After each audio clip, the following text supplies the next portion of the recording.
भर्गो परिवार की कहानी भाग 16। नाश्ते के बाद अनिरुद्ध ने ज्येष्ठा देवी को बताया कि उसे शहर जाना है। उसने किताबें बेचने का जिक्र नहीं किया।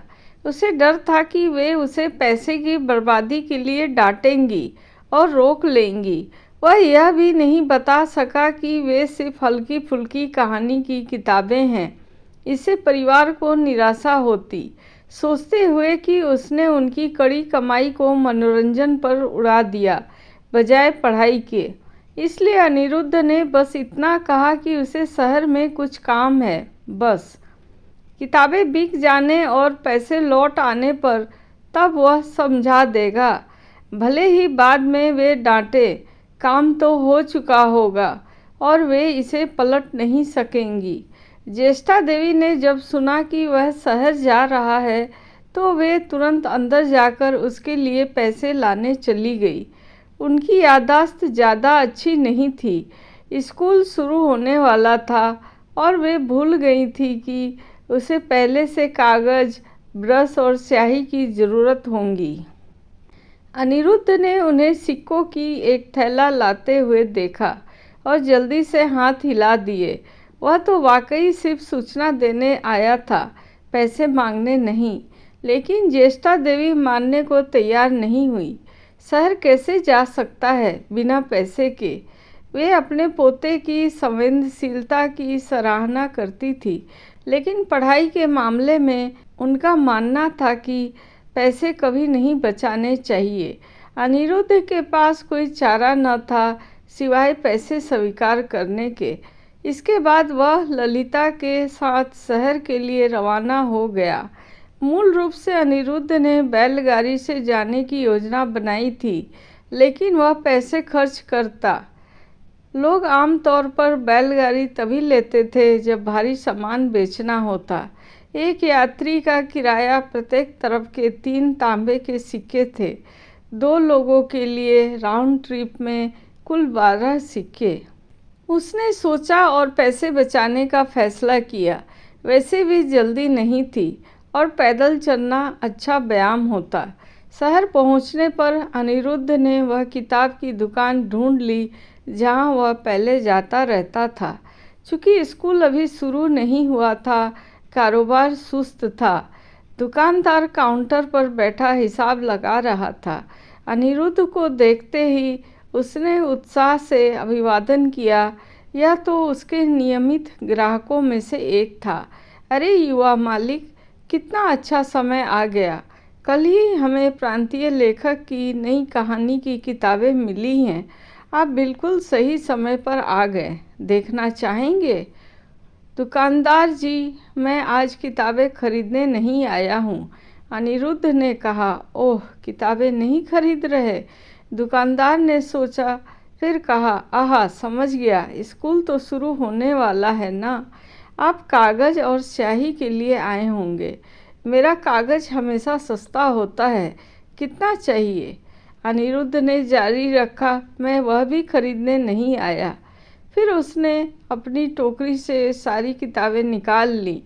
दुकानदार जी, मुझे याद है आपकी दुकान पुरानी किताबें भी खरीदती है ना? दुकानदार ने अनिरुद्ध द्वारा लाई चीज़ें देखी तो एक पल के लिए ठिठक गया, फिर उसका उद्देश्य समझ गया। उसने भौवें सिकोड़ी, हमारी दुकान पुरानी किताबें खरीदती तो है, लेकिन नई की तुलना में पुरानी बहुत कम कीमत पर बिकती है। क्या आप निश्चिंत हैं कि इन्हें बेचना चाहते हैं? इन कहानी की किताबों में से ज़्यादातर तो उसकी दुकान से ही खरीदी गई थी और उसे उनकी किताबें अच्छी तरह याद थी। अब शायद आधी कीमत भी ना मिले। अनिरुद्ध ने सिर हिलाया। हाँ, कृपया कीमत बताएं दुकानदार जी। आपने इन किताबों को ठीक से संभाला नहीं है और कोई दुर्लभ संस्करण नहीं है। कागज़ भी नम हो गया है। इन कुछ किताब को जोड़कर मैं कुल 6 तौल चांदी दूंगा। कैसा रहेगा?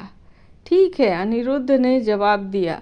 भले ही दुकानदार ने स्पष्ट रूप से कीमत कम बताई हो, लेकिन यह अनिरुद्ध की अपेक्षा से कहीं ज़्यादा थी। 6 तौल चांदी से वह ट्यूशन के लिए 2 तौल दे सकता था, फिर भी 4 तौल चांदी बच जाते।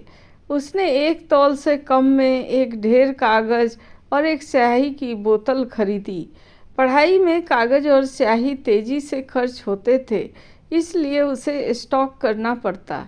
उसके बगल में खड़ी ललिता स्तब्ध रह गई। उसे उम्मीद न थी कि वे कुछ पुरानी किताबें 6 तौल चांदी की होंगी, न ही कि थोड़ा सा कागज़ और स्याही लगभग 1 तौल का खर्च करेगा।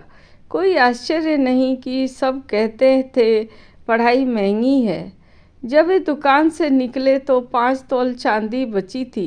ट्यूशन के 2 तौल चुकाने के बाद अनिरुद्ध के पास अभी भी 3 तौल रह जाते। उनके राजवंश में 1 तौल चांदी 1000 तांबे के सिक्कों के बराबर थी, इसलिए 3 तौल का मतलब 3000 सिक्के। जब एक साधारण किसान परिवार 2 तौल पर साल भर गुजारा कर लेता था, तो 3000 तांबे के सिक्के कोई छोटी रकम नहीं थी। जब तक अनिरुद्ध और ललिता दुकान से निकले, दोपहर हो चुकी थी। वे सुबह जल्दी नाश्ता करके निकले थे और अब दोनों भूखे थे। अपनी यादों का सहारा लेते हुए अनिरुद्ध ललिता को कुछ खाने ले जाने की योजना बना रहा था, लेकिन अप्रत्याशित रूप से वे कुछ अवांछित चेहरों से टकरा गए। अनिरुद्ध, सचमुच तुम हो?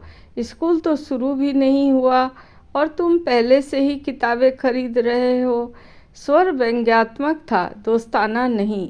क्या संयोग है। अनिरुद्ध शहर आया कुछ किताबें बेचने और प्रांतीय अकादमी के अपने कुछ सहपाठियों से टकरा गया। उनमें स्थानीय जमींदार का बेटा रमन, पुराने प्रांतीय अधिकारी का बेटा चेतन और उनके पीछे लगे पड़ोसी गांव के सुशील शामिल थे। पहले बोलने वाला रमन था। चेतन ने जोड़ा, किताबें खरीद रहे हो? शायद कहानी की किताबें, है ना? सुशील ने हंसी उड़ाई, बिल्कुल नहीं। यह गरीब भूत कहानी की किताबें तो खरीद ही नहीं सकता। अगर कुछ कागज़ के पन्ने खरीद ले तो धन्य भाग। तीनों ने एक के बाद एक अनिरुद्ध का मजाक उड़ाया। प्रांतीय अकादमी के ज़्यादातर छात्र संपन्न परिवारों से आते थे। या तो धन की ज़रूरत होती थी या सच्ची विद्वता की। चूँकि अकादमी गांव से दूर थी, ज़्यादातर छात्र शहर में कमरे किराए पर लेते थे। अनिरुद्ध गरीब होने के कारण वह खर्च न उठा सका।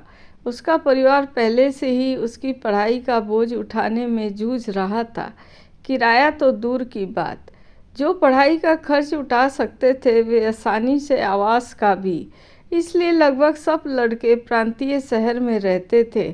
अनिरुद्ध उन कुछ में से एक था जो रोजाना लगभग 10 किलोमीटर पैदल आता जाता था।